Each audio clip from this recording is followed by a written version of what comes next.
Alors moi, je m'appelle Elisha, je vis à Paris.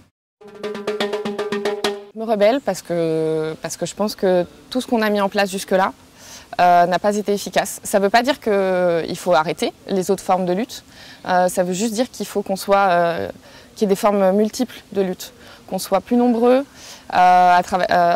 autant sur la sensibilisation que sur la forme de désobéissance civile non violente pour nous. Voilà, je pense qu'il faut juste que beaucoup de formes de lutte soient présentes vers le même objectif. S'il n'y a pas de compétition ou de meilleures formes de lutte que d'autres, c'est genre juste qu'il faut qu'on soit nombreux, le plus possible. Je me suis renseignée et en rentrant dans le mouvement, ce qui m'a vraiment fait y rester, c'est de trouver des gens impliqués, qui avaient peur des mêmes choses que moi, surtout qui m'ont fourni de l'espoir. C'est surtout ça qui m'a fait rentrer et rester dans Extinction Rebellion. L'espoir fourni par l'action, par les échanges qu'on pouvait entretenir les uns avec les autres, par notre envie de parler au plus de monde possible et la culture régénératrice qu'on essaye de mettre en œuvre au sein d'Extinction Rebellion. Je pense que c'est ce qui fait la grande différence de ce mouvement avec les autres.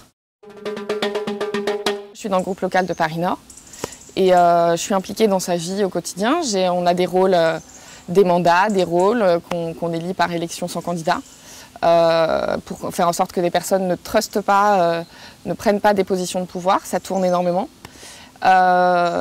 Et puis je suis aussi impliquée dans la culture régénératrice, par les médics, on réfléchit au nom, c'est encore en réflexion, mais en tout cas comment prendre soin des rebelles pendant les actions. Et puis voilà, dès qu'il y a besoin d'un petit coup de main aussi quelque part, j'essaye d'être disponible.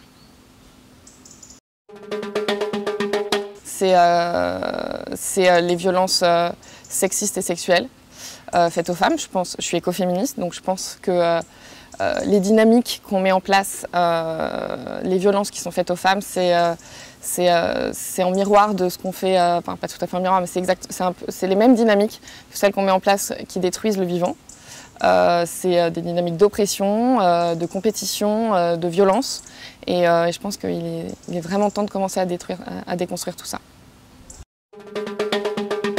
J'ai plus confiance en notre système actuel, j'ai plus confiance dans les gouvernements, dans les décideurs.